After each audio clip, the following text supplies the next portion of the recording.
It's all perspectives అని నేను నమ్ముతా అన్న. అంటే ధర్మం లేదు అధర్మం లేదు. మీకు చిన్న స్టోరీ చెప్తానా. ఒక మనిషి బోట్ వేసుకొని 4 పిల్లల్ని వేసుకొని ఒక చిన్న ఎరని తీసుకొని వెళ్ళి సముద్రంలో వేస్తాడన్న. వాళ్ళ కొడుకులు ఏమనుకుంటారు, 4 చిన్న పిల్లలు ఏమనుకుంటారు, అరే మా నాన్న మంచోడు నా కోసం ఫుడ్ తెస్తుండే అనుకుంటాడు. వాళ్ళ దృష్టిలో మా నాన్న మంచోడు పుణ్యం చేస్తుండే అన్న పాయింట్ లో వాళ్ళ పర్స్పెక్టివ్ అది. కింద సముద్రంలో చేప వస్తుంది, దానికి 4-5 పిల్లలు ఉంటాయి. అది ఆ ఎరని చూసి అమ్మ నాకు ఫుడ్ దొరికింది అని చెప్పేసి అది వెళ్తుంది. వాళ్ళు అదే పర్స్పెక్టివ్ లో ఉంటారు కదన్న. సో అన్న నా పాయింట్ ఏంటంటే అన్న, ఏది ధర్మం ఏది అధర్మం, ఇట్స్ ఆల్ పర్స్పెక్టివ్స్ అన్నది నా పాయింట్.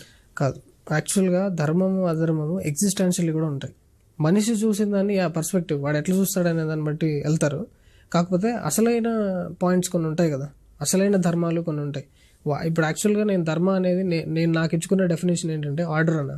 చాలా చోట్ల ఏం చెప్పానంటే ద రైటియస్నెస్ అని ఏదో డిక్షనరీ పదాలు జనాలకి ఎవరికి అర్థం కాదు రాబాయ్.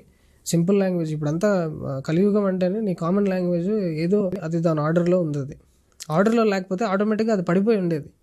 నువ్వు ఆర్డర్ అది ఎలా ఉంది ఎట్లంటే ఇంకా 369 టెస్లా కోడ్లోకి వెళ్ళాలి మనం. అది డివైన్ కోడ్ ఇట్లా ఉంటుంది చూడు, గోల్డెన్ రేషియో అవన్నీ జస్ట్. అందుకే ఇప్పుడు ఆ లీనింగ్ టవర్ ఆఫ్ పిజ్జా అని ఏమంటారు, ఆ లీనింగ్ టవర్ అదేదో అద్భుతం కాదు, అది దానికి ఉన్న జోమెట్రీలో అదొక గోల్డెన్ రేషియోలో ఉంటుంది. అది డిసార్డర్ గురైతే కంపల్సరీ పడిపోతుంది. ఈ ఆర్డర్ డిసార్డర్నే నేను ధర్మ అధర్మ అంటాను. ఈ ధర్మాన్ని ఫాలో అయితే ఎక్కడా కాన్ఫ్లిక్ట్స్ లేకుండా సొసైటీ రన్ అయిపోతుంది. మనిషి అనేవాడు ఫాలో అయితే, నువ్వు కంపల్సరీ ఫాలో అవ్వాలనేది లేదు. కాబట్టి ఏ ధర్మం ఏ ధర్మం, ఇప్పుడు చేపకి దాని ఆహారం పట్టుకునే ధర్మము ఎవరు డిసైడ్ చేశాడు? మనిషి డిసైడ్ చేయాల, నేచర్ డిసైడ్ చేసింది. అది ఆల్రెడీ నేచర్ ధర్మంలోనే ఉంది. మనిషి దగ్గరికి వస్తే ఇప్పుడు నేను చేప తినేది కరెక్టా రాంగా అని ఆన్సర్ చేస్తే వెజిటేరియనిజం ప్రమోట్ చేశానని చెట్లకు ప్రాణం ఉంటుంది కదా అని కొట్టుకుంటారు జనాలు. అప్పుడు దాన్ని ఎలా ఆన్సర్ చేయాలంటే, దీన్నే మన సేజెస్ ఎంత డెప్త్లో గమనించారంటే, అప్పుడు మనకున్న 5 కోశాలని డిఫైన్ చేయాలి, ప్రాణులకున్న 5 కోశాలని డిఫైన్ చేయాలి. దాంట్లో కర్మ ఫ్యాక్టర్ తీసుకుంటారు. అంటే నువ్వు ఏ తప్పు చేస్తే ధర్మాలు దేనికి వస్తాయి? కర్మని క్లియర్ చేసుకోవడానికి వస్తాయి. అవి నువ్వు కర్మ పెంచుకుంటున్నావా క్లియర్ చేస్తున్నావా? ఎండ్ ఆఫ్ ది డే మనిషిలో ఇది సింపుల్ లాంగ్వేజ్ చెప్పాలంటే, నువ్వు మంచి చేయి అంటారు కదా జనాలు. ఎందుకు అది మంచి చేయాలి? సో దట్ నువ్వు పీస్ఫుల్గా ఉంటావని చెప్పి, హ్యాపీగా ఉంటారని చెప్పి జనాలందరూ. సరే డెప్త్లోకి వెళ్తే కర్మ అన్న, ఆ ధర్మము నువ్వు ఫాలో అయితే నీ కర్మ క్లియర్ అయిపోయి నువ్వు మళ్ళీ జన్మ తీసుకోకుండా మోక్షం పొందుతావు అని ఉంటుంది. దాంట్లో ఏమొస్తాయంటే ఈ 5 కోశాలని గమనించారన్న. జంతువుల్ని చంపితే అవి కర్మ పగబడతాయి, నొప్పికి గురవుతాయి, అవన్నీ ఉంటాయి. చెట్టును చంపితే as there is life, but still వాటికి విజ్ఞానమయ కోశ ఉండదు, అంటే కర్మ అంటదు, కాబట్టి చెట్లను తినచ్చు అన్నారు. అంత డెప్త్లో ఉందని అబ్జర్వేషన్.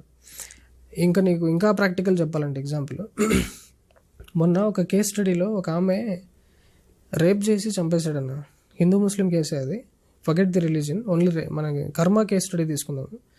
రేప్ చేసి చంపడం అంటే కోమాలోకి పోయింది ఆమె కోమాలోకి పోయిన తర్వాత బిడ్డను కనింది. ఇప్పుడు ఆమె కర్మ అంటదా? ఆ బిడ్డని కనిన దానికి వాడు తండ్రా కాదా చెప్పన్నా? కోమాలోకి పోవడం అంటే డెత్ కదా యాజ్ పర్ కోర్టు. నువ్వు ఏదైనా తీసుకుంటే ఆమెకి ఇప్పుడు కోర్టు ఇచ్చే నిర్ణయాలు ఇవన్నీ పక్కన పెడితే ధర్మాలు మాట్లాడుకుంటే ఆమెకి కోమాలోకి పోవడం అంటే తన మనస్సు నుంచి శరీరము దూరం అయిపోయిందన్న. మనస్సుకి కర్మ అంటట్లా. ఈ బాడీలు ఈ ప్రాసెస్లు బాడీ బయాలజీ జరిగిపోతుంది. బాడీ బయాలజీలో నుంచి పిల్లోడు వచ్చేసినాడు బయటికి. ఇప్పుడు ఆమె కర్మ అంటుతుందా అంటదా? ఎలా ఉందో చూసాం కాంప్లికేషన్. ఇలాంటి చోటే ధర్మాలు అవసరము. అంత డెప్త్లోకి వెళ్తుంది కాబట్టి ఆది శంకరాచార్యుల వారు వచ్చి సెట్ చేయాల్సి వచ్చింది గొడవలు, ఏదేం చేయాలి అనేది. మనోళ్ళు ఎంత డెప్త్లోకి వెళ్ళారంటే దాంట్లో కూడా తండ్రి ధర్మము ప్రజాధర్మము